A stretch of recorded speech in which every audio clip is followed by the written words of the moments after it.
Ravita, Pannu, welcome to the bandwagon and thank you for jumping on board.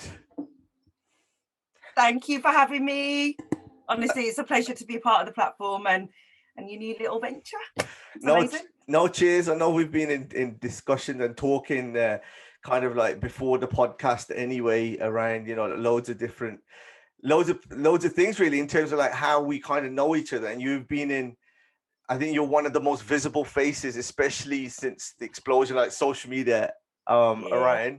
So I think I'll probably be a good point to start then, in terms of saying like you started doing this. I'll start with the makeup side if you don't mind. So like from doing your first bridal stuff as a young teenager, how do we get from there to one of the world's leading fashionable makeup artists in the whole industry? Okay, well, first of all, thank you if that's what you think, but I'll eat humble pie now and be like, that for me is quite an incredible statement. I don't know, to fucking tell you the truth, to be honest. Even sometimes I sit back and go, how have you managed to do this? I think over the years I've seen almost, you can, if you want to say, identify a particular moment or whatever, and I think there is a certain pinpoints of time where I can be like, yeah, that happened and that made me change to that direction. And what I didn't realize was back then I was creating a brand. I had no idea. I have no marketing or branding or advertising background. It was just a guess game, and going from 13 to being 41 and being in the industry, how many years now? Someone do the math for me. Is incredible. And to see the journey of the brand of RP, because I try and step out of that. So I'm Rav at home and RP online, but obviously the two are the same people.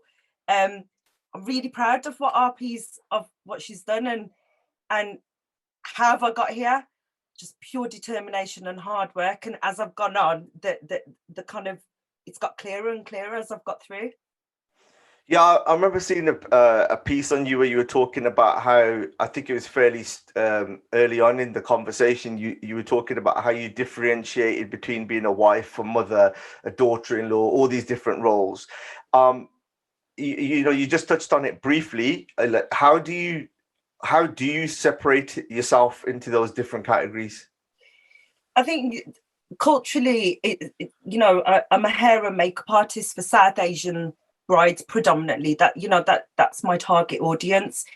And in terms of myself and splitting the roles up, culturally, I've taken what I can from each sector of my life, as a mum, as a daughter, I'm waffling now, aren't I? Because I'm not answering your question. No, go for it. We'll get to it. I'll because I know what you're trying to ask. Okay, I know what I'm trying to say, but okay.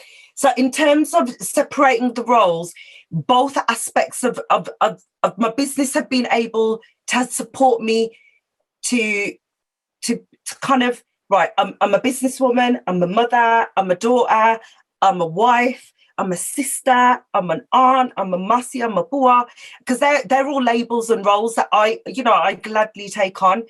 Seeing what is going on in the outside world and my experiences through my art of makeup, I've been able to, in my personal life, take those life experiences from the business and the brand and go, right, I'm going to use their example and their life experience and apply it to my own, so I can make sure my role as a mum, because I take these hats on with great pride, as a mum and as a daughter-in-law, because they're the three key main relationships, and as a sister. So it's been hard, but over the years, and now being 41, and that grand old saying of life really begins at 40. Bloody hell, it's never been clearer. Well, for me, I'm lucky that I ain't 40 for a long time yet. Oh, shut up, so, the grey hairs is just a. Well, I thought you were doing 50, but that's a whole different podcast. Yeah, that is 38. Okay. So I hope that answered the question, by the way. No, it did. I think when we were speaking, before the podcast, you were saying that how sometimes you need to come home and almost like de-stress yourself, and you've got this almost kind of you go to sleep, whatever, to try and switch off that role. I just thought, just in case if there was another kind of procedure of when you used to kind of like, right, I'm a mom now, what do I need to do? Is there kind of an anchor? Is there some kind of methodology in terms of saying like, no, because the role of a mom never stops, and being a father is being a father, parent yourself, the role never stops. It's 24/7, and it is up until the moment you're gone from this earth, regardless of how old they are. And I appreciate that now, being a mom, and seeing, my parents still treating me like I'm two, so the age and the duties of a parent should never and will never stop as far as I'm concerned. So when it comes on to taking the role at home, I think, if people wanted to see kind of, is there a pattern or behavior, like we were speaking just before we went live with recording, is currently, and it's not a quiet subject. During lockdown, being the main breadwinner of our family, we've lost that income completely.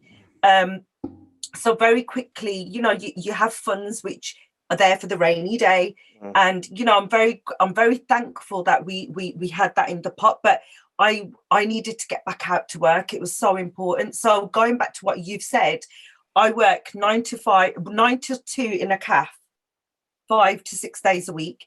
I then come home. I then will shower. I will sleep, and then I'll get up and I'll concentrate on my business, which is the RP brand. And then I'll work on that until dinner time, and then Roti Bunny, dinner is made. I have an amazing husband who will just get on with it, and if anything, he's the one that allows me to then work in the evenings, and he takes on then the duties of running the household, because without the two, we're not going to work. The washing machine ain't going to be put on, and dinner's not going to be made. We're all going to be living like students, as much as my daughter would absolutely love that, because she feels like she lives with two of, she calls us her big brother and sister. So she feels like she lives in almost like a student house anyway. So yeah, I think, I wouldn't have thought that being significant, but now that you've raised it, then I guess I'm sleeping to switch off from business development for the 9 to 2 job, and because I take every role that I'm given very seriously, so it's very important for me to switch off from that one in order to make sure I'm giving my all to this one. So when you first started off, what I think traditionally, a lot of South Asian families would kind of encourage their kids at a younger age to kind of go into, let's say, red brick kind of universities and go into kind of red brick jobs. And am I right in thinking that you were kind of encouraged to go into law rather than taking up this line of work?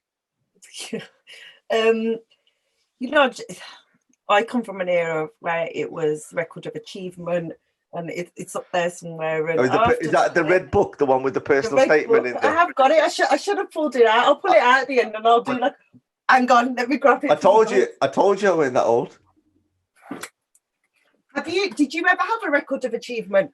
Who remembers these bad boys? Yeah. I remember. This is like this for me was.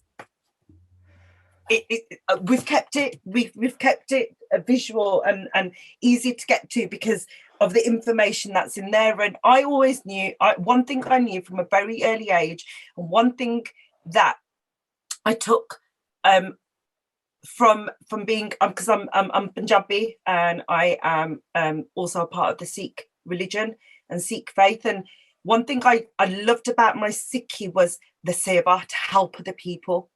And not want anything in return. And as a young child, my mum always said she knew I'd go into that kind of role. And my parents being landed migrants and here to just ultimately work and provide the best they could for their kids. Education was was all they knew. So going for YT, oh God, the youth training schemes at the time, and I'm going to try and not give my age away too much, but anyway, you have it, yeah, 41. It what it is, you know, all of that, and being encouraged. And I always had my head in my books, and from my elder sister to myself, there was a 6-year gap. So she co-parented with my parents. So the encouragement was, look, just study, man. And she was on our back. Mum and dad were on our back. So it was all right. Studying's easy to me as well. So when it came to career choices, I naturally navigated down the caring and, why don't you become a midwifery? I was like, I don't like medicine. So, you know, it was a case of going into the police force really appealed to me. So I've taken lots of little mini directions in life, and then there's always been something that's made me go, actually, this isn't for me, and gone another direction. So yes, law was what my parents pushed me into.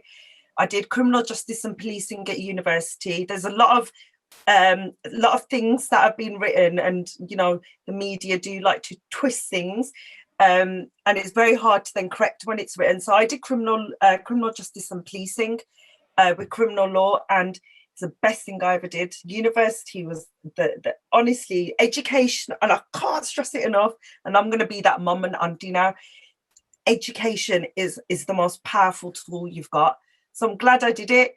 I've always got that to fall back to if I wanted to, but naturally I always then applied for roles and jobs that were community based. You know, one of my last major projects was the theft of Asian gold and the awareness of it. So it was really, really, from my parents' point of view, it was barla, do something, because you're going to be the one that is going to, you know, give us our graduation picture, because there's this thing about families, I think across the board, that love having their kids' picture, graduation up on their walls. So I ticked the box for them. It was really important for me to tick the box, but I enjoyed studying. I enjoyed all the experiences it gave to me, and yeah, the law was just a very small part. I'll give you another little fun fact about me. I actually passed my test to the FAST scheme of becoming a governor of a prison. Okay. Yes, I've done a lot, but I one of my roots, because it just captured me so much, was GCHQ and MI5 and Secret Services. And that was another route I really wanted to go down. But then I met my now life partner, my husband, and that... He's to blame. Stopped. I had to make a huge decision at the time. It was either go down that route, and university were encouraging me, because I think the BAME community is not represented. And especially back then, you know, I was at university in 97, 98. So to wanting to go and join the Secret Services, you know, I looked at the Royal Navy as well. So my parents were just like, yeah, this is amazing. And then obviously I met my partner, and it was actually that decision that, okay, now if I want to settle down, then potentially I can't go down this route. So it was a huge decision to make. Yeah, I mean, obviously there's a huge difference in terms of the careers that you've passed out. I'm not saying it's back then, because it's not too long ago anyway. No. In terms of like, how easy was it then to kind of have that discussion with your family? You've talked about different, you know, your culture. Yeah. You're a young woman at that stage.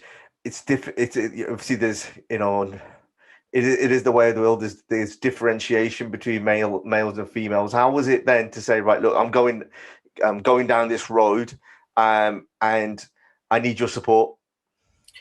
Was that with the makeup side?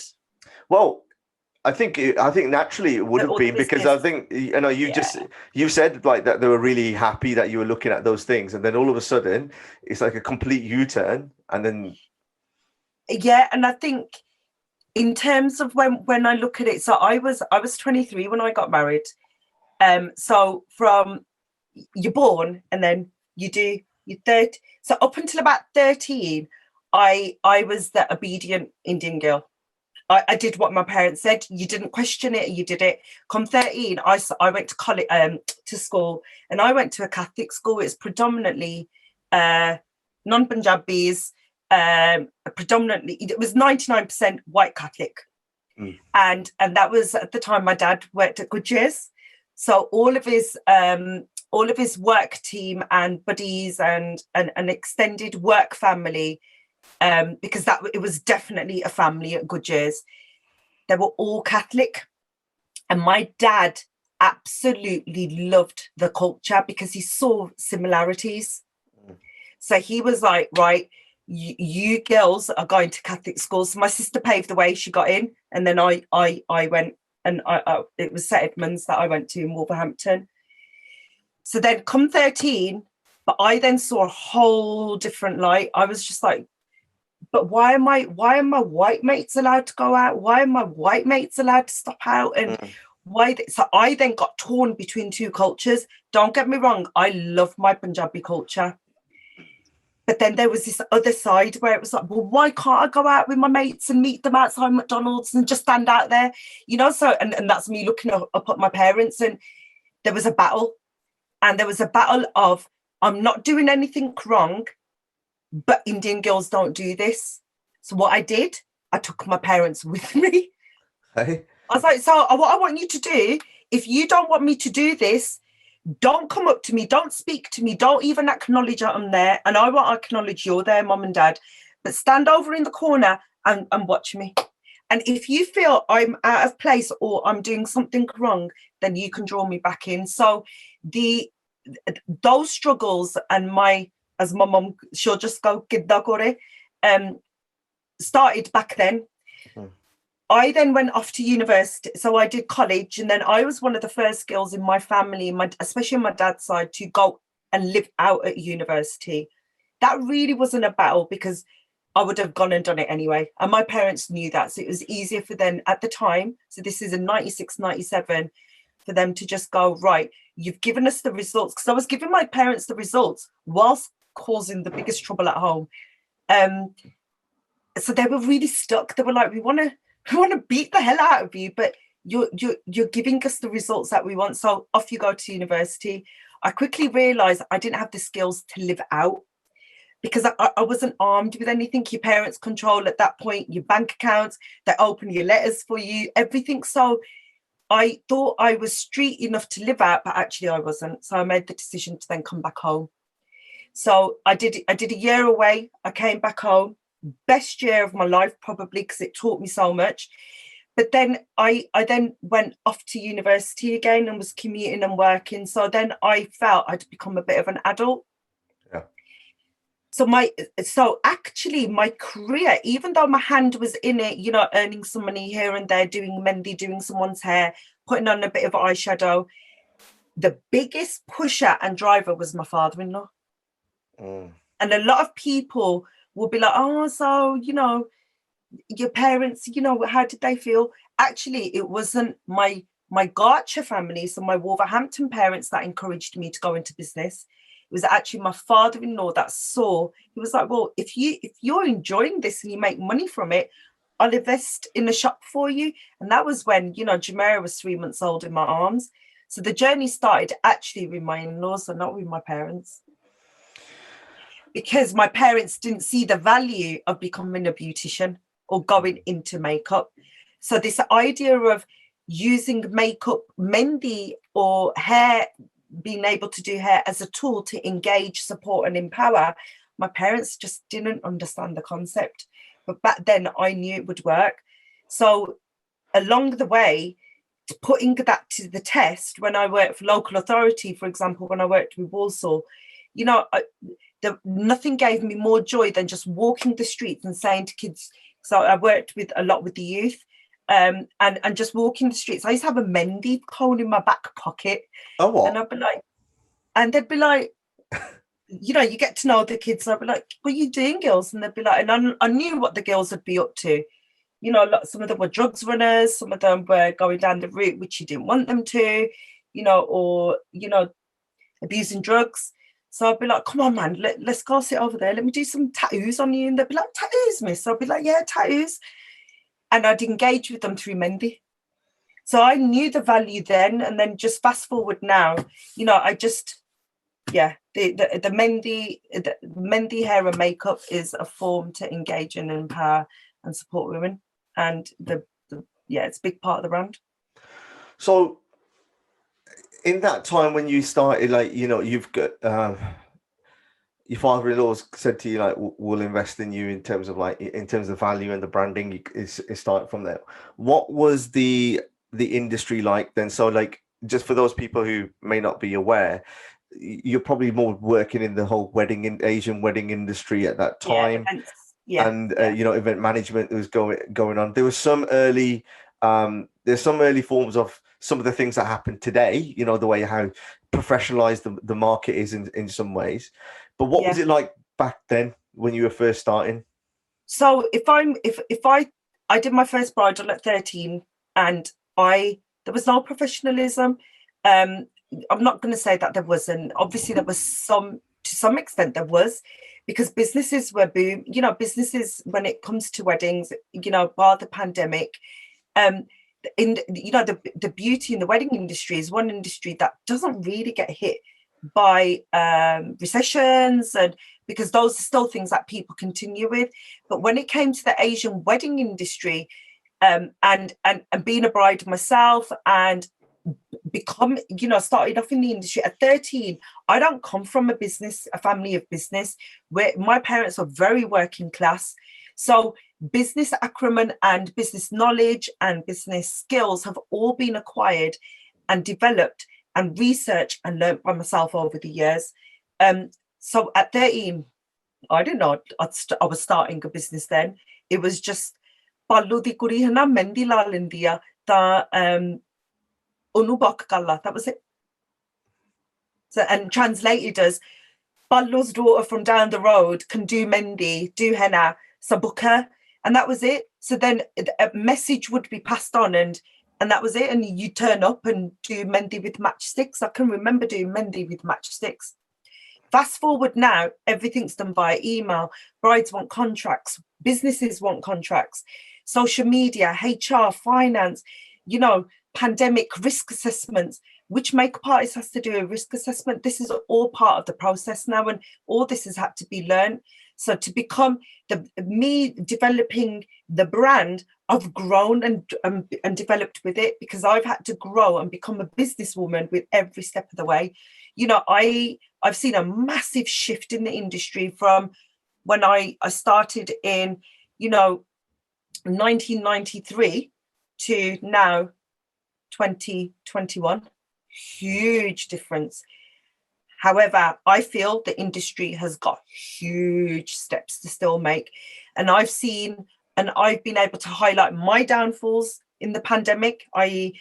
contracts, how I could have dealt with situations better, and even being more shrewd in business, because business is not personal and personal is not business. And however, because I am a small business, I found that even more so, it's what's kept my business strong and kept me going through the pandemic is the hashtag more than just makeup. So just tell us a little bit about that, how that came about. A hashtag more than just makeup, because it always has been. I always knew it would be more than makeup. So that's always been at the back of my head. So the hashtag naturally was formed. I was known as More Mendi, so more's always been in my branding or my tags somehow. More Mendi came from, and those were from my very early days, and I've got pictures somewhere of my business cards. And you know, I remember sitting there once and an older lady said to me, "Jal meri hor mendi la de, thodi jai hor la de." I was like, you guys, but you're not going to pay me for it. So I remember saying to the elder lady and thinking, right, you just need to say it. And this is where I felt like I was becoming a businesswoman. And I went, well, BG, hana fi tusi agle minne tusi mere mortgage de paise de diyo. She didn't like it, but that I saw myself then as a businesswoman in a room full of women who was holding her own. And some of the girls, younger girls, were like, I remember one girl going like this. And I remember the elder lady being really offended. But I was just like, and then I felt I had to explain myself. I no longer have to explain myself because you pay the rates or you don't. But then but what I've been able to use the, you know, my culture, my marbly, the language to my advantage, and be respectful with my answers. And actually now it's probably one of the plus points of the business, being able to communicate with everyone sat in the room and explain, actually, there's good money to be made from this, as long as you do it the right way. So you kind of touched on a couple of areas there. You could just see the first part of the first kind of flickers of this empowerment movement that you've got. You've then got this. Then you've acknowledged around around social media. How do you think that you've combined both of them together in order to kind of raise issues around your platform? I think just being authentic all the way through, and anything that doesn't sit right with me, and everyone will know this, that this timing's got to be right, and it's got to feel right within my gut feeling, in my heart and in my head. Yes, I don't. If I'm going to be extremely honest, to some extent, my heart has got to run my business, because it's how my business has flourished, with passion and people buy into small businesses for a reason. And I think I've got to, I keep that at the forefront, because if I lose that touch, yes, sometimes it can be hard work. I'm going to lose the authenticity of my business and my brand. I've been authentic. I've been where I can and want to be, very open and raw. I've let people know where I fucked up. I own it. But then there's also certain things that I choose not to share on my socials. And I make that also very clear. I put out there what I feel is relevant to the brand and relevant to the women who are following and supporting. I actually hate that word, following, supporting, because if you are in whatever way, whether there's the term ghost supporting, or whether you secretly follow, or you are just watching what I'm doing, you're supporting because you're engaged or you're interested somehow. So for me, it's always remembering who's Sati. Now I have this little thing in my head, and it's anyone that's in business, it's always, you take this forward. Who's Sati? And Sati is, who's my woman? What does she want to drink? What does she want to eat? What does she like to wear? What does she like? What's her favorite restaurant? And that answer is, Sati could be everyone and anyone, and Sati could be my daughter, and Sati could be my bibi. So for me, I keep that at the forefront. And sometimes I'll put things out and not like it and delete, and I'll be like, no, I've got to redo that again. Sometimes I put things out and look back and think, wow, I've developed as a person, and as a brand, and as a business. And I remember there was a trend, and my daughter told me, she's like, Mum, you need to delete all your old previous posts, and you now need to just make it fresh. And I was like, no, because there's going to be a time where I'll go, here you go, here's all the passwords, take it forward, because my daughter will carry on with the business. And I want you to reflect and see and see how the business has grown over the years. Only today, weirdly, Ranjit, I was actually reflecting on my own approach on how I would deal with certain things that come into my DM. And had I been 5 years ago, I probably would have outed the person. But now I send them love and light. What do you mean? Block. What do you mean? I think once upon a time, and I think a lot of people, and stories like Caroline Flack, who I found it quite painful to watch her documentary, but I rewatched what her mum's view, and And it was something her mum said, which has struck a chord with me. And I see myself kind of like, yeah, I saw a pattern of behavior, and that is this. Once upon a time, I felt I owed an apology, or I had to explain every aspect of my life, behavior, social media, business, work, everything. I had to give people an explanation. I don't owe no one nothing. The only person I'm answerable to is myself and big man upstairs. And I, for myself, and the universe, I owe the universe a lot in terms of I don't have to explain to anyone, just as long as no, I'm waffling now, Ranjit. Okay, get this clearer in your head. When it comes to dealing with online trolling and hate, I felt I had to deal with them all individually and have to almost explain myself. I don't anymore. And that was something happened in lockdown, which was very powerful. And it was a lady called Rasput Sagu. And it was just about to do a live.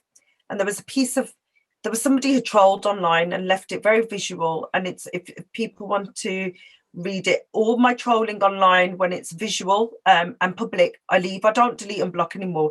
I want people to see how you can deal with it. And that is this. If it doesn't sit right with you, delete and block, because you don't owe those people nothing. And when it came to Caroline Flack and her story and her mum, the biggest thing was this, being able to put this down and being able to say, I don't owe you nothing, so I'm going to leave you there, if that makes sense. Are you basically saying in terms of like the phone or social media or is the it phone both? that you have to put this down, right? Because for me, I used to have two phones. I used to have a personal life and then my business life, and even then it was getting too much. And just respecting, going back to people respecting you as a business. A lot of it has had to be for me to educate people in, I'm not just a makeup artist, I'm a businesswoman. Respect that. And the biggest has been my friends and family not respecting that and educating them. And in the end, I just had to show them figures and go, I've earned more money this year and I'm a happy and a respectful taxpayer. I don't dodge I want our country to grow. So for me, to pay my taxes was really important. A lot of people in business have been very dodgy and not paid their taxes. And let's be honest and open and raw now. And I wanted to change all of that. So I needed to change the views of people in business around me. So I put myself with people in business who I felt would mentor me correctly. Yeah. Then there's that aspect. Then there was the education side. Then there was the two phones, and I had to bring just back to one phone, because if people couldn't get me on this number, then they'd call my personal line. Well, then you're not respecting the two. Trying to differentiate. So it's basically trying to reaffirm boundaries then. Got it, yeah. And standards, and setting standards for myself as a business owner, and setting standards and what is acceptable for your client. I'm sorry, but I'm a woman in business. You would not text House of Fraser is the wrong example. Rackhams. Rackham, yeah. How can I explain it? But actually, I'll explain it in this way. I had a bride once and she went, and I said to her, I just need to let you know it's unacceptable to text me at 11 o'clock at night. She went, oh no, Ravita. And I said, would you text and I just said it. She said, would you text your white suppliers at 11? She went, never. I said, then why me? She went, because Kardi Gallia. No, it isn't. And that said a lot to me. So that said, we needed to set some standards in our industry. I remember being laughed at by another makeup artist for having a contract back then. And that same makeup artist has now got contracts. So over the years, I know I've pissed a lot of people off. And I'm very sorry for that. I know I've grown. I've had to set some standards for myself because there was no customer service as well. So all of it's gone. I know I've waffled there, but edit it. No, I'm not editing this bit because it's important in terms of, in terms of the, in terms of the journey where, like, you know what I'm trying to say. Yeah, I get it.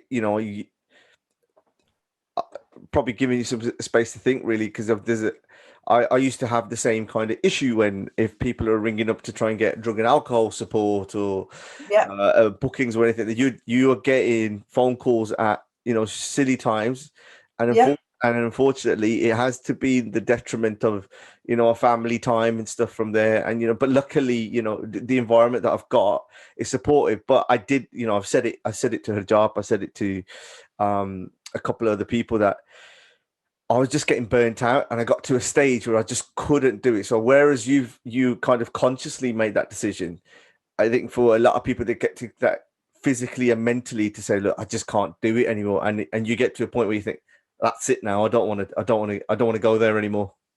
And Ranjit, you're right, and I do burn out, and I do burn candles at both ends. And there's been times, that the business just wasn't given to me. I have had to work damn fucking hard for it, and nothing's built overnight. So anyone who thinks being a makeup artist and running a business, because they're very two different things.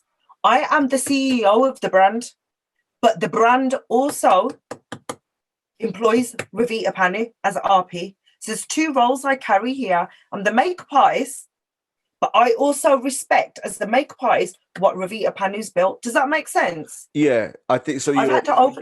You're an employee of your own company. Right, yeah. And I take on both roles as a very, very with great pride. And sometimes it can be really difficult because, for example, in the pandemic, I've had to write in the third person as CEO to deal with RP as the makeup artist, and getting that through to some clients who have rightfully in their own ways been difficult because they've not understand the contract that they've signed. Ultimately, I found I've had to educate, and this is all in the mix of being a woman in business, being an Asian woman in business, being a female in business, and sitting around the table with predominantly men. Do you think in order to break that, there's something there in terms of promoting Asian women in business? And if so, what do you think the first steps should be? Don't get me wrong, there's some incredible business support systems out there, platforms, Asian Women in Business being one, who's run by one of my dear closest childhood friends. You've got things like the Asian Woman Festival, who do, which is out tomorrow, their live event. There's incredible things already out there. But I think the biggest thing is, as much as that there's this sisterhood, a lot of us pretend that there's a sisterhood. A lot of us want to believe that there's this sisterhood, and a lot of us are fighting for the sisterhood. I've straight up have fucked up big time along the ways. I've burnt bridges where they shouldn't have been burnt. I have burnt the bridges. I have lit the candle as well. I've been the bitch. But I've learned, and I've quickly learned, and I've quickly reflected, but I've always stood strong in my heart of who I really am, and that is standing up for ultimately injustices. And as a Punjabi Sikh girl growing up in Wolverhampton, I saw a hell of a lot of it. So for me, over the years where I have messed up, I don't want others to make that same mistake in business and personal life, and in their marriages, in their relationships, and in their influencing of friends, circles, identifying if your circle's good for you or not, being in business, you can't be friends with your employees either. And I quickly learned that, so it over the years, like I am so comfortable sat at my own desk now, at my own chair, and also comfortable sitting with people who I wouldn't have in my personal life, but I do business with all day long. And then there's also people who I don't want to do business with, but I just want in my personal life all day long. And I've got to the age of 41 and I finally have got there. And I'm not here to preach, and I'm not here in any way to say my way is the right way. But one thing I do know is I'm able to own, and I'm able to support with a clear heart, and I'm able to go community, yes, over competition. But this is where I think in my industry, and if we're gonna go back to what you said, is there enough empowerment and support for females in business? I think the biggest thing is females supporting other females in business. And all day long, I am here to support females in business. But one thing I'm not here to do is, how can I put it? I'm not a business mentor. And if you want me to mentor your business, then pay me the price and I'll do it, because I'm a woman in business. And I think along the lines, people have assumed that RP in the brand is going to do it for free. I'm not going to do it for free, because I've got my bills to pay. And if you want your business to grow, then see, you've come to me for a reason. So see my value. So I will where I can. But over the years, I think there has been, how can I put it, Ranjit? And you're going to have to be really clever with your editing here, all right? Because I don't want to get shot. No. So the bottom line is this, yeah. I'm going to just say it how it is. No, if you gotta just be comfortable in terms of what you want to say. You know what I mean? Okay, so right, let's go. Right, so for me, in terms of addressing and the sisterhood and women in business, we can make this work. But I think for myself, and one thing more than ever, I've been confident, and I own what I'm about to say, is the following. If you've got two makeup artists in the room, ultimately we're fighting for that. If there's one job coming through, I am going to not fight you for it, but it's sales ultimately, because every business contract is a sale. So for me, I want that sale, but I ain't gonna stab you in the back for it. I'll just provide my service and let the best man win, and that's it. But this is where best woman, sorry. And look at the phrases that we use in this world, isn't it? Best man win. Why can't it be? Actually, I'm wrong there, because there's actually male makeup artists as well. You got it. Yeah. So may the best human win for that job. So for myself, I think it's come down to being able to say to and others in the industry and those that are in business of the same sectors, own it, because you want that job. And what are you going to do to get that job? But this is the difference. We can still go for a coffee after. And the difference of business is this. And going back to something I said earlier, business is not personal and personal is not business. The two are very different. And I know where that fine line is. For example, Rena, who's my head senior stylist, she does my bridal hairs for me. I pay her. She invoices us as a business. She sets her fee and her price, and we pay it. But a lot of people, I control the Instagram. I control all of that, because that's what the business does. But the DMs that we see, and a lot of people won't know this. Oh, I've sent an email to the brand, to the business to book you, but can I book you on the sly? Can I book you directly? And this is coming from other makeup artists in the industry. This is coming from other clients. Respect the service you want to buy into. And also have people on that table who are rooting for you always. Because in business, you have to be shrewd. And in business, you're going to get stabbed in the back. It's hard. It's a difficult lesson to learn. And it can be really painful. And it gets fucking lonely. But I know what I want. And I've got there, and I got there in a way which I know I've worked damn hard for. I know the blood, sweat, and tears. Just being devil's advocate on it. See, in the old field, we know the whole wedding industry, for example, is very expensive. It's a very expensive thing to put on, you know, especially from a bride's point of view, getting things done.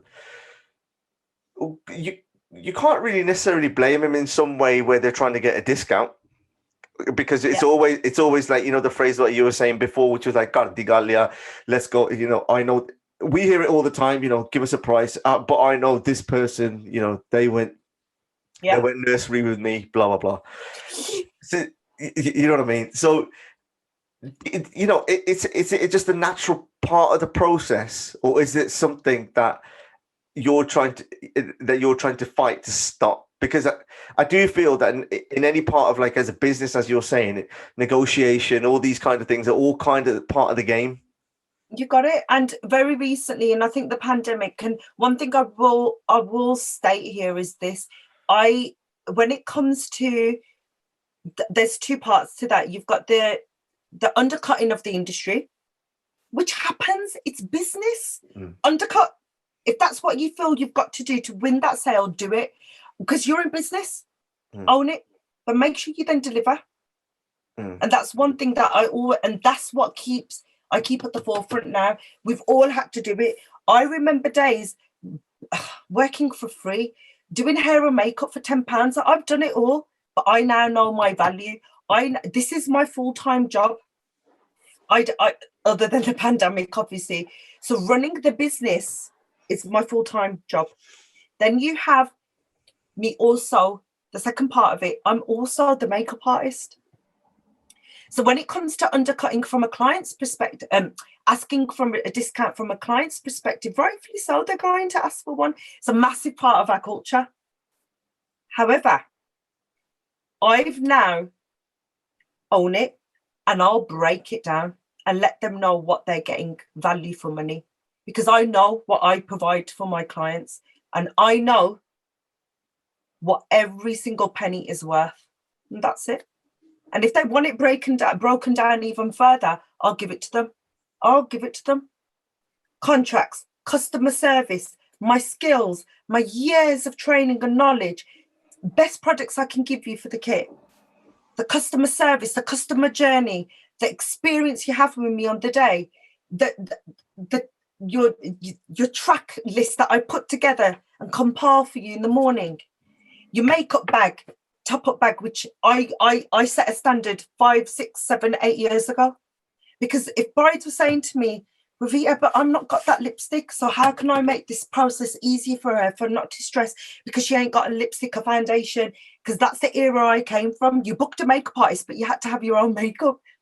Okay, so how can I use all the downfalls of other artists and companies along the way and create the best customer journey and experience?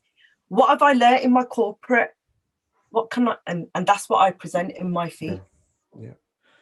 No, I think you've kind of explained it really well, and you know, understanding in terms of like the key things that I've taken away from that is what you were talking about. I think the word value comes to the forefront on it. Yeah. So I just want to take a bit of a slight tangent, really, on you know, you're talking like the whole kind of moi phenomenon, explosion. MUA. Yeah, I mean, we don't. Us moires don't like moi. Okay, like look, I just see what I see here, and I just read what it is. Okay, so when I see the MUA, okay, one of the key things in terms of like selling your product is going to be around your social media and put it on there. We know that, especially for young girls, imaging is such a big thing. Do you feel, I mean, it's a tricky question in some ways, that the explosion, there's a correlation with MUAs and the imaging, and there's this desirable look for young women to look like that. Is there a relationship there that they could be contributing to all of this kind of body dysmorphia, etc.? Yeah, hugely. If you have a platform and if you have a follower you can influence. So what you've said, yes, yes, yes, without a doubt. I have a responsibility, I know that. And that responsibility, I knew how powerful it was a very long time ago. And it's a massive responsibility. So I call it selling your soul to the devil. Advertising and market advertising can be selling your soul to the devil, straight up, because it's that. And I have a platform which I am constantly requested paid. Can we work in collab? Can we do this? We want to send you that. What's it? I've sent stuff back to people because for me, I've got to always remember who Sati is, and going back to Sati. Sati is now my 13-year-old teenager. Sati is my daughter. So I have a responsibility. My daughter's my biggest critique and my biggest fan. And I'm raising a queen. I'm raising a child of the universe. She's not mine, she's the universe, because she will become an adult who will want to love and nurture and care for others the way I do. So for me, being care at the forefront, I have to make sure my daughter is always at the front, because my daughter is your daughter and your daughter is my daughter. Body dysmorphia, my weight journey, being honest and open about that, colorism, all of it, we have a responsibility. And, you know, my colorism piece that I did last year with ITV, I got backlash on that. And out of what was all that of about? it, What was it? out of all the thousands, and I think we hit like 1 million views in the end. ITV actually contacted me and let me know it was the most watched video, and which was incredible on their online platform. But there's one particular individual who really went for me via a social platform. They just didn't get it, and they still don't get it, and they never will. And that's cool, because I don't need to no longer. And I asked them not to DM me. They were like, can we take this via Messenger? Because then they quickly realised that their public online opinions and views were getting, where others could see it. So they were then having to deal with others' backlash and other people's opinions. And I didn't encourage anyone to support me in my words. But this particular individual was like, I'm taking it to your messenger. And I said, there's no need to. Let's just address what you've got to say in a public forum, because we don't know who else will support along the way. This person DM'd me, and I then still remain professional. I didn't have to, because then we've gone to a private place. But I'm very conscious that this person probably would have screenshot everything I had to say and blown it out of content and put it out on their socials, but would not have given the full picture. So in terms of owning your platform, if you've got a platform and if you have got influencer after your name, and you've got, and I don't like to use the word influencer, then yeah, you've got a huge responsibility, and always remember that. And for example, the Kasan movement, yes, we've talked about body dysmorphia, but if we're going to talk about influencing, fucking hell yeah. And I knew that I was putting the brand's reputation at risk. I've had death threats, I've had rape threats. It doesn't bother me, because I make a living from the Punjabi culture. So I have a duty. In addition to that, I also come from a family of farmers who are still farming. So I am sat here because of their forward thinking in 1930s to 40s, because that's when the idea of moving abroad first started. So back then, my forefathers started their journey. So yes, it was very important to me. I used my platform. In 84, I was born, I was around, I remember what happened then. And I'm not comparing the two events, but I couldn't do anything then, but I can fucking do something now. So I'm using my platform to educate, not influence, educate people. So if you want to lose weight, you can fucking do it, because I've done it, and I've done it naturally, and I've done it with hard work. if you've got an issue with somebody or something, your platform is an amazing way to seek guidance and support. Don't attack people. I see a lot of online attack and hate. Just pick up the phone and be an adult, and let's go back to, look, there's a bit of an issue. Can we talk about it? So yeah, I have a huge responsibility to every single follower that is following, because they support. So you've raised it in terms of the Kassan movement. You can definitely, you can see not only you can see obviously the passion. You can obviously see the power and the strength of the movement abroad, and obviously in Delhi as well. Revolution. Do you feel? I mean, what was your experience as it's gaining momentum and where we are today? Do you think we're closer to a resolution, or do you think it will be? I genuinely believe it's a revolution, because I've never seen such it's been such a bittersweet time, hasn't it? Because the image, it's never been a religious thing. It will never be about religion. People have got opinions, and I have, but in terms of the Kassan movement, it's not religious. This is about Kassan. This is about feeding the world. But do you also think that it's a I know where people have made that differentiation around it, but do you feel like it's actually kind of a culmination of several issues coming together under the umbrella of the whole Kassan movement? Would that be a fair way of saying it?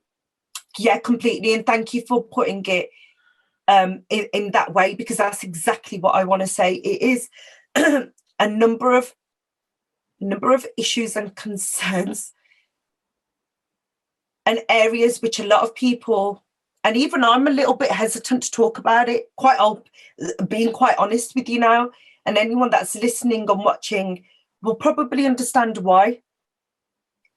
I have, from a religious aspect, a whole load of fucking things to say, but I won't, because this is about the Kassan. However, what you've just said hit the nail on the head. And when you have conversations with different people, I have to walk away from some conversations because it's not sitting right with me, but they're entitled to their opinion, and rightfully so. And it's about being an adult and having those adult conversations. Very early on, I knew June, July last year, my dad had this conversation with me about the Kassan. He went, I can see things, and this is how I knew something was happening. My dad went, I'm going to have to try and get out to India. I was like, so my parents are now retired. They do 6 months in the UK, 6 months in India. They work the Kirti still. We still own a Kirti. We still own land, and we still profit from that land. But we've also been able to provide jobs. The shift of pattern over the years has been incredible.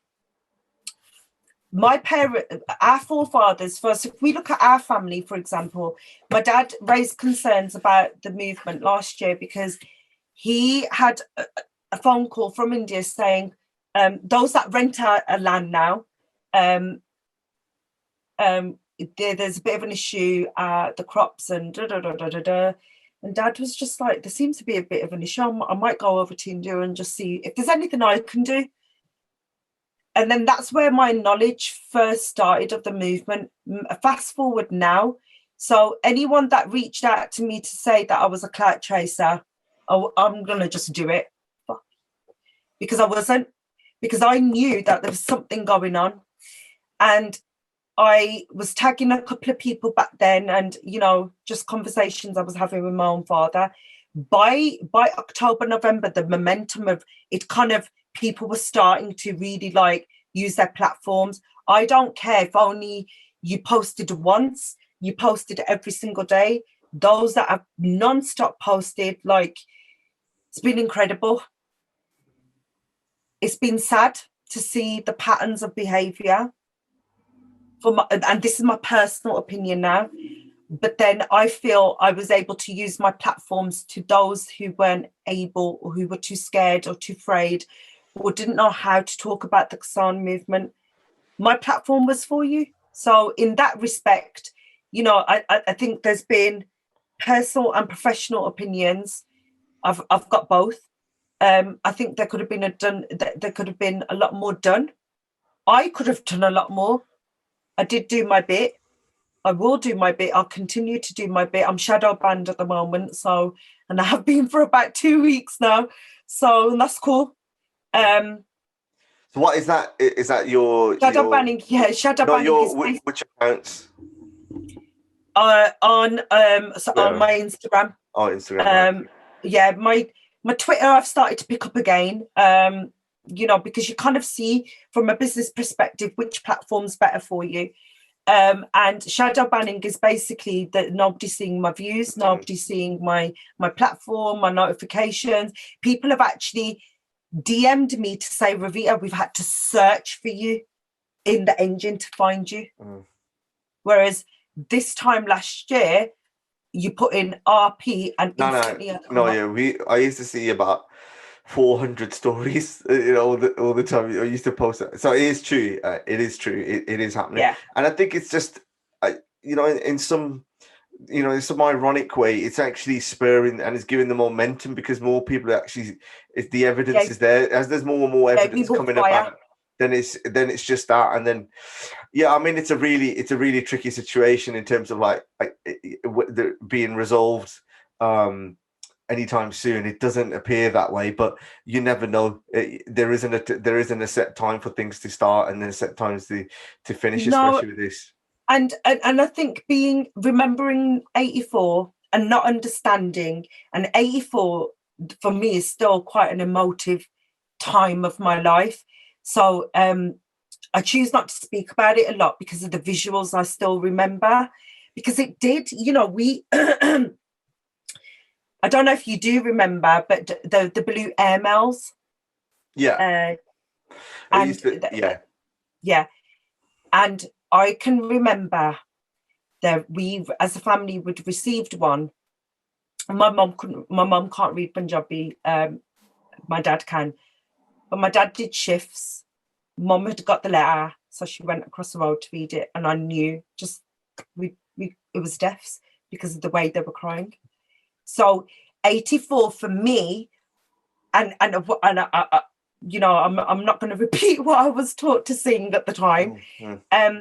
To this day, those words recite in my head. I remember the day the Prime Minister at the time was assassinated. Rightfully or wrongfully, I remember the celebrations. But that was then. So fast forwarding now, it's the same kind of feelings. So the fire just automatically, the flame's always been there. Does that make sense in terms of your heritage, your culture, your Marbulli, your Punjabi Virsa, all of it? It's always been there. But you as an adult now, understanding it, knowing you can make a difference. I want to make a difference, so I have, and it's been an incredible time for myself. I've been able to rekindle relationships which I never thought I would via social media. So it's been a fantastic time. I've met women with the same passion on social, and I can't wait to meet them in person. Men, companies, businesses.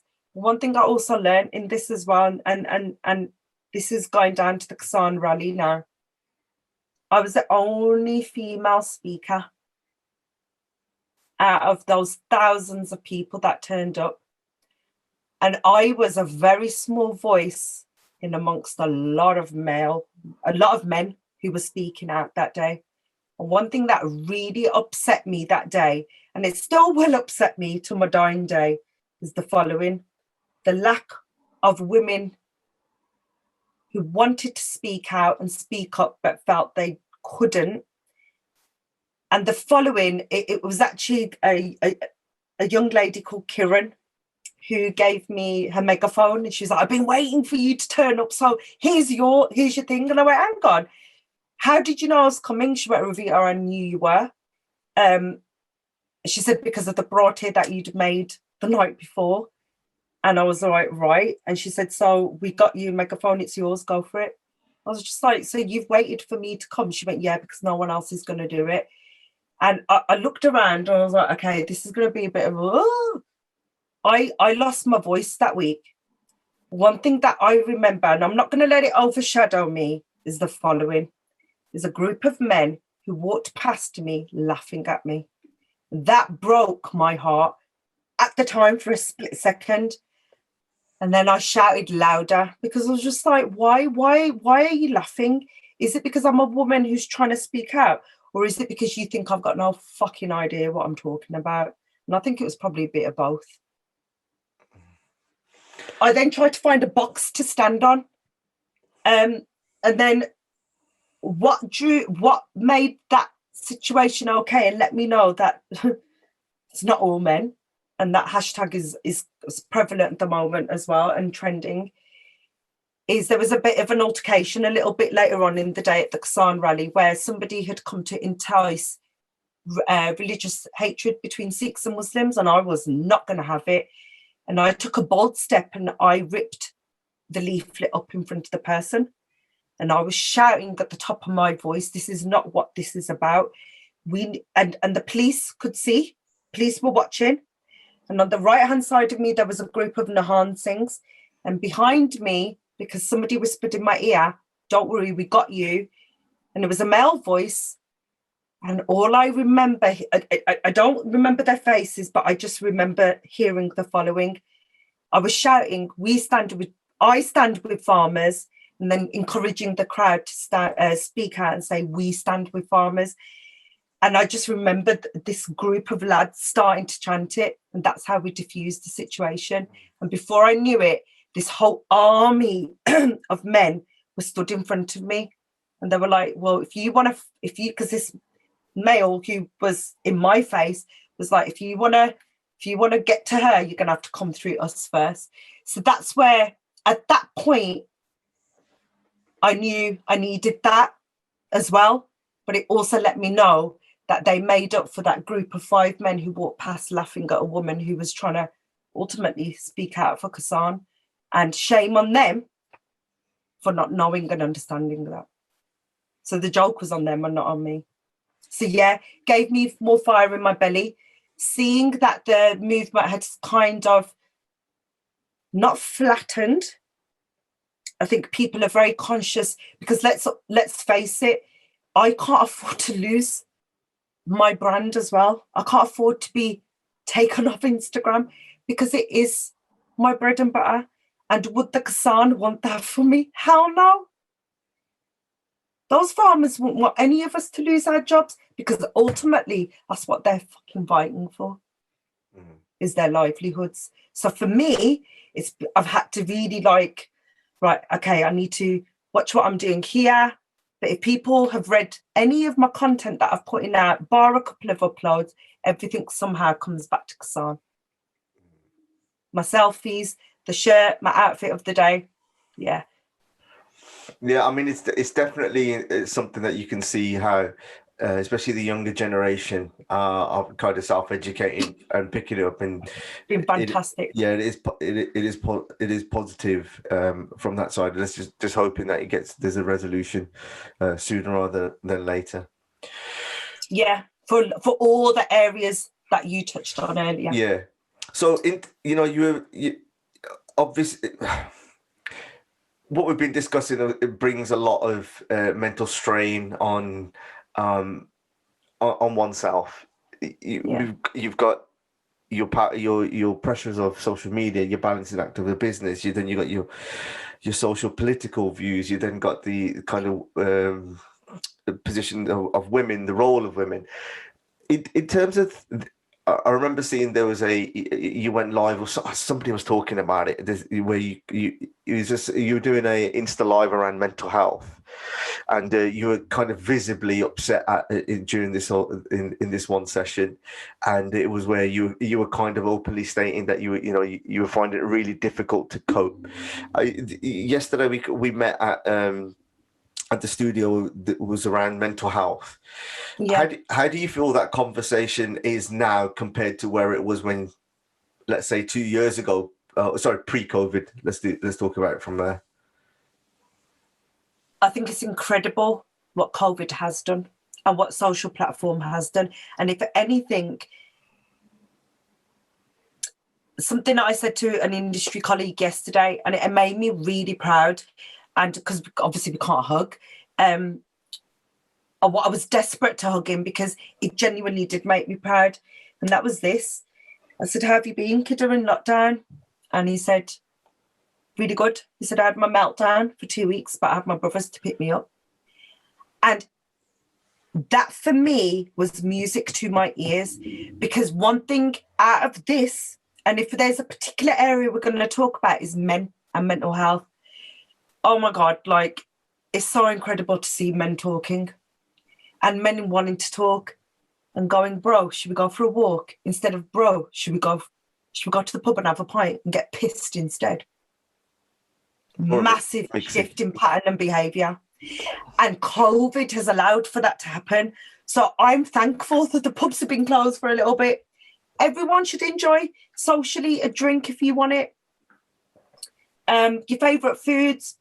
If you want to eat 10 chicken wings and down 6 pints of beer, you do that. But talk when you're Sophie, or talk when you're sober. And that's one thing I've always said to both my fathers. One thing I've not hidden in the past is alcohol being a problem in my household. And arguably to some extent still is, but as you learn to accept behaviours, and you learn to, as an adult, I've been able to speak and have open conversations, and, where my dad's shut off. And if we're going to use my dad and as an example, and if he ever hears this, I'm going to battered, but it's cool. He'll needs to subscribe first. Doing it. Yeah, I know he's proud of me. He'll never say it. Like, for example, and my dad, like, going back to my dad being in India, because he travels light now, because he has belongings in both parts of the world. He'll travel with just the holder now, and it's really heavy one year. And I opened up the bag on the sly, and I was, Dad, why is it here? He said, no, Bhandwagon there. Close it. And this is where, this told me a lot about my dad, and it's very relevant to what we're talking about. And I've opened it up, and I normally do the airport runs. And I got to the airport, and I opened up the whole door, and I was like, Dad, betkiya, man. So no, Bhandwagon there. Opened it up, and in there was my Asiana wedding magazine. The first 3 editions that I'd done. And for my dad, he couldn't wait to get to India to open up the pages to show Ravita da Kamea. That's where I knew my dad was proud of me of going down this route, but was never going to tell me. So I saw it. I never questioned him about it. When it comes to, and it's that whole thing of, just the Punjabi house, I don't think I've ever heard my dad say to me he loves me. And that's they're very difficult words in our household to say. And on my birthday, on my 40th, get that on. Take you. Ajta, happy birthday, Gather. Happy. And that was it. But that's their era, that they don't talk about it. They don't talk about their emotions. Whereas when he's had a drink, he will. So I'm trying to switch it on its head and say, look, Dad, let's my dad's hitting 70. The years we have got, let's really make them count now. Talk to your grandkids, talk openly. Like his granddaughter Jamira, the only things he'll ever say to her is Bhandwagon. She has beautiful hair. And she'll say to him, no. Is there anything else you can say? Badly. And she'll be like, but Nana, is there anything else? No, that's it.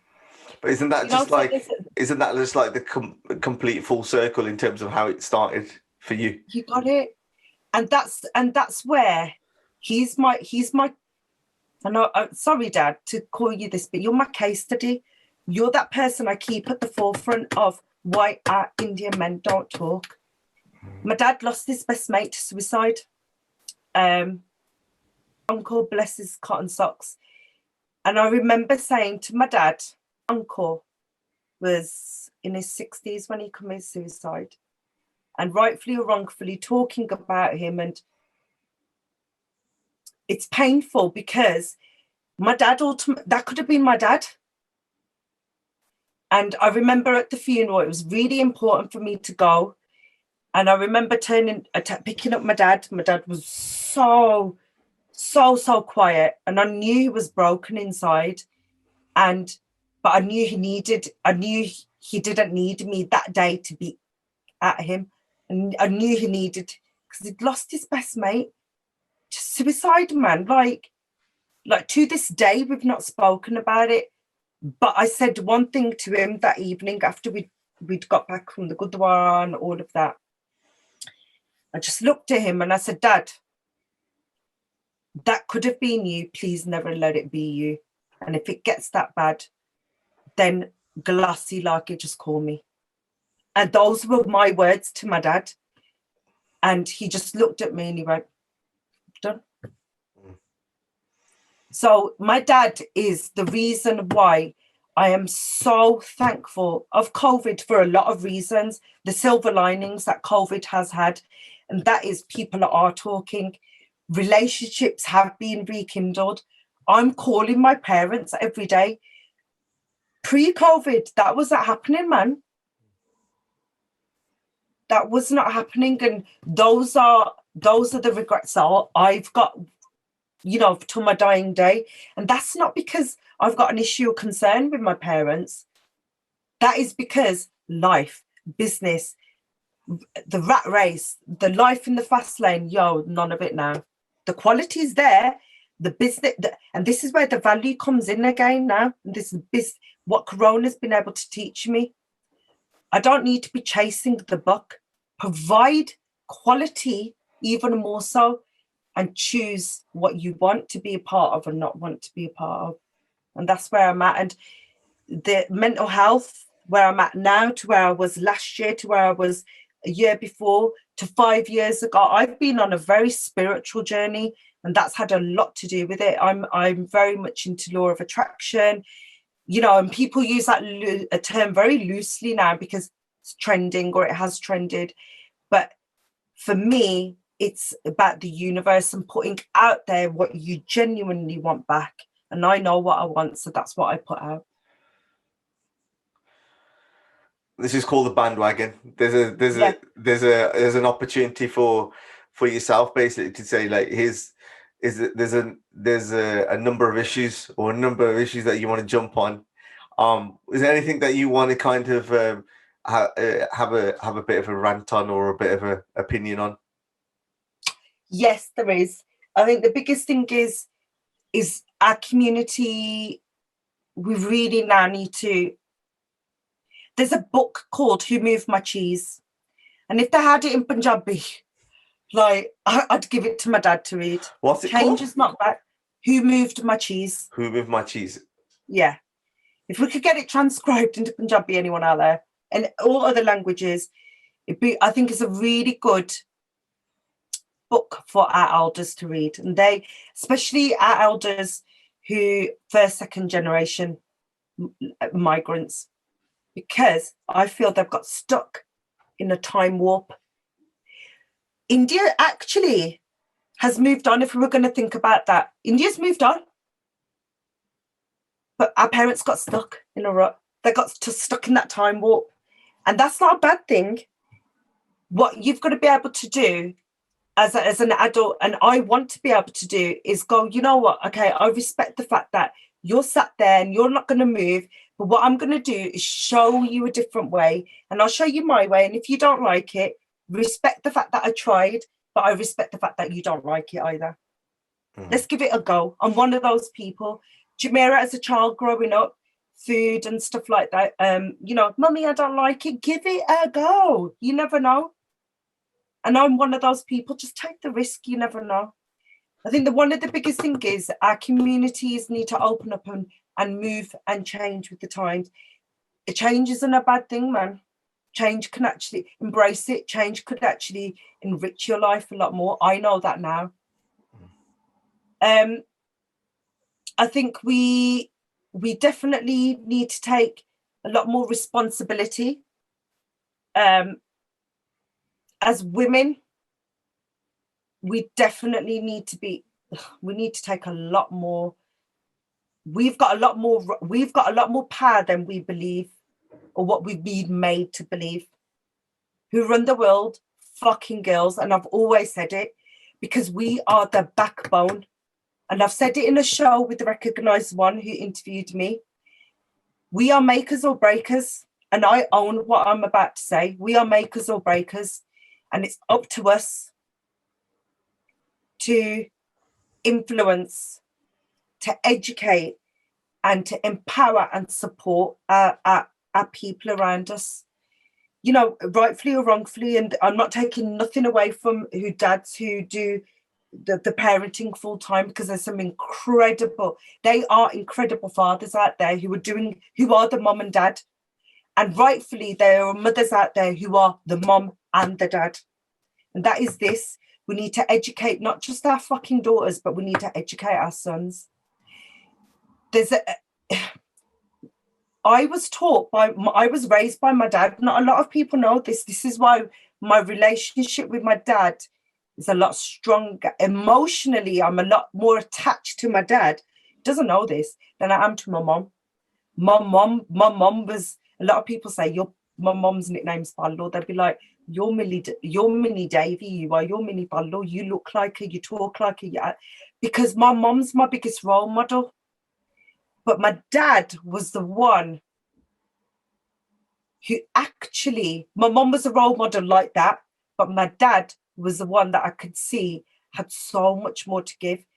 People compliment my handwriting, for example.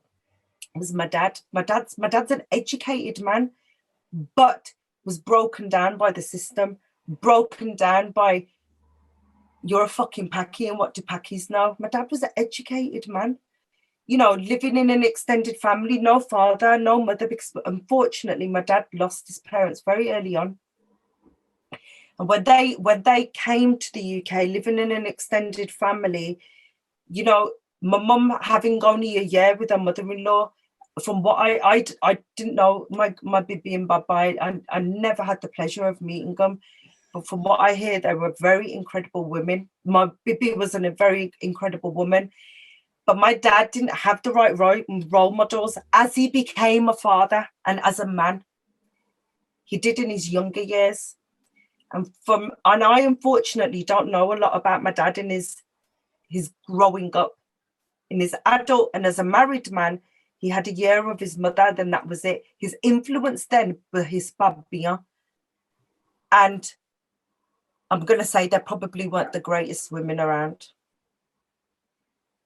And my dad had faults, my mum had faults, but as women, I would love to ask them, what influence did you really give my dad, which gave him hope? Then long came my mum, who picked my dad up in his bad days. So our women, for me, culturally, we need to, we're the ones that are going to drive this forward. We're the ones that are going to influence. We're the ones that are going to educate our sons. Why can't our sons have the rugby on the table? Why is it our daughters and daughter-in-laws are the ones that are seen to be, the statement of "Da sabji bana diya." Can you son? My in-laws asked me once, so when you choose to have children, I said, when your son knows how to make roti dal pani. They looked at me and I said, look, Mom, Dad, you've got to remember, if I'm an educated woman with a degree, which is what you wanted, then I need to have, I've got to set some standards and some rules for your son, because God forbid anything happens to me, I need to know your son can fucking boil an egg. And that's where my in-laws knew, oh, holy shit. And it hasn't been a bad thing. They've grown with me because they have Ranjit. They've shaped me as a woman because I've done my adulthood and growing up with them. Because if we go back to our very early conversation, it's this. Up to 13, I was my mum and dad's. 13 to about 19, I was trying to find myself. 18 to 23, I was in the education system. From 23, I was married straight away. Lived out all of that. And then from 23, 25, I became a mum. So actually, where was I ever? I was still struggling to find myself. So in all of these roles, where was Ravita? At 41, I'm now here. So I've taken all the shitty times, all the bad points of me learning journey with my in-laws, because I had to go right back to the beginning because my in-laws told me I couldn't even wear skirts. I came from a family where you could wear a miniskirt and sit with your brothers and it'd be okay. Going to a family where and that wasn't a bad thing because they were protecting me. But I've come a family where so a lot of people in the industry, for example, you know, Sasika Paji, Sasika Viji, hi Viji, hi Paji. It's a beautiful part of our culture. Why aren't we teaching our kids our bodily? Why aren't we? And I'm not going to say I'm the greatest. God, there's, you know, today, for example, Stephen Jagpal, big yourself up. We were having this conversation in the CAF today. We laugh at our younger generation who are trying to learn and trying to pronounce the words. Why then do we laugh at them? We have regional dialect in India. Gatta ganda bias. I always use this analogy. My mum uses bias. I use ganda. My mother-in-law uses gatta. Who's right? Who's wrong there? That is something that I'm just based. You always post, don't they? Yeah, but this is it. Then why are we laughing at them? If anything, we need to listen and go, actually, but.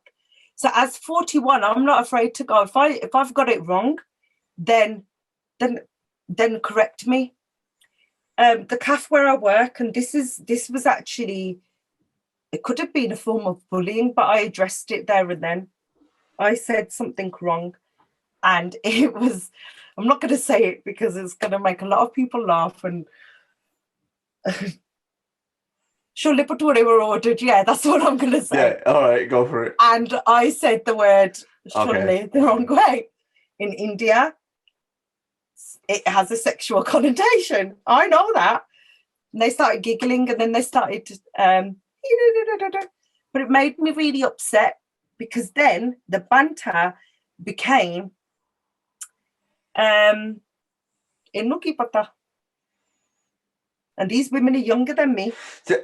I think I know where you're going with this bit, which is where if the younger generation or if somebody, even a peer, is speaking Punjabi incorrectly, in that instead of laughing, they should be encouraging them and saying that you've you know, at least you're trying and you're doing it that way. Yeah, you got it. So this is where. So I stood and listened. And then I left the area and I came back and I said, and they just looked at me. And then I explained how their words had upset me. They got it and they were very apologetic. I said, but you are here in the UK. And I said, well, how many of you speak a word of their Queen's English?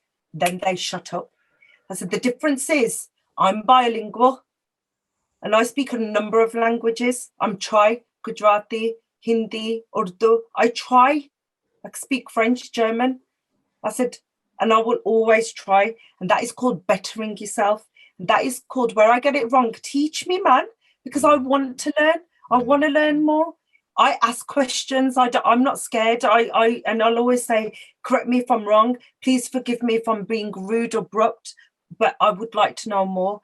And they got it and they understood it that day. So now when they ask me in English, I'll be like, if they ask me something in Punjabi, I'll be like, no, ask me in English, otherwise I'm not talking to you. Because I want them to grow. I want them to learn the language properly. Their kids are speaking it at school and they're asking me, Didi, and I'm like, ask me in English. They've got the skills, but they're too embarrassed.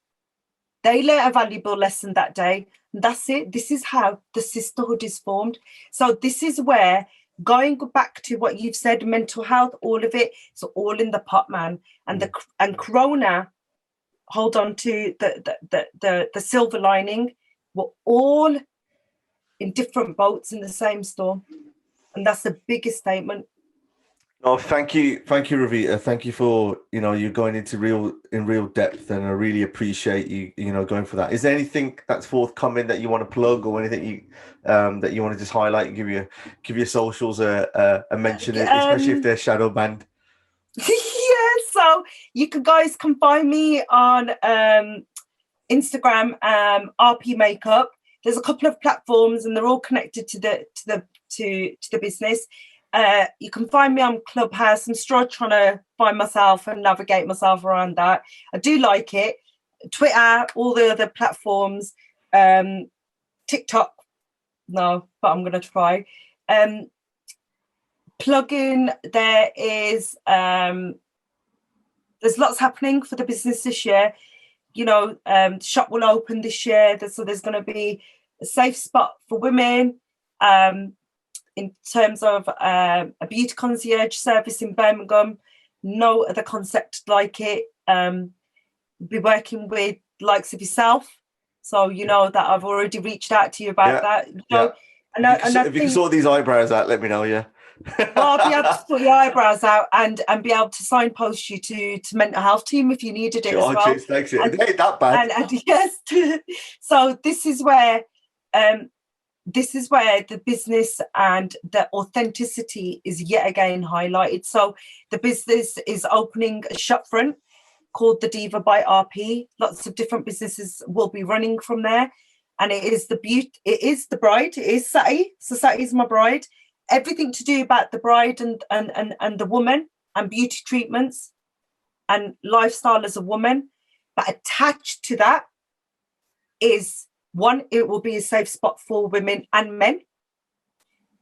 And more than ever with what's happened with the loss of Sarah in recent events. But it's also been a massive part of my journey, and anyone that knows about this has known that this is not just me again clout chasing. It's been on my mood board for a good couple of years now, and for me to be able to provide a safe spot has been at the top of that list. We're also going to be providing domestic awareness training and honour killing awareness training and forced marriage training for makeup artists. Going down that route, there's lots happening.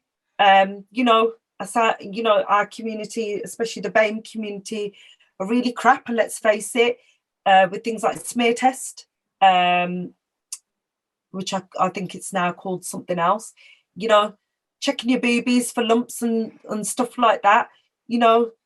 Men testing, men checking out for lumps, all of that. I'm going to be encouraging our women and men, because men can have their brows done as well, at my shop. So my salon, I don't know what to call it because it's going to be so many different things. Well, we'll get you back on when it's open, and then we'll get a bit. Yeah, definitely. We'll have to do visuals and a podcast from there as well. So yeah, that's my only plug. Other than that, just keep it real, people, and talk. It's the biggest thing. Thank you, Rita. Really appreciate it. Thank you. Thank you.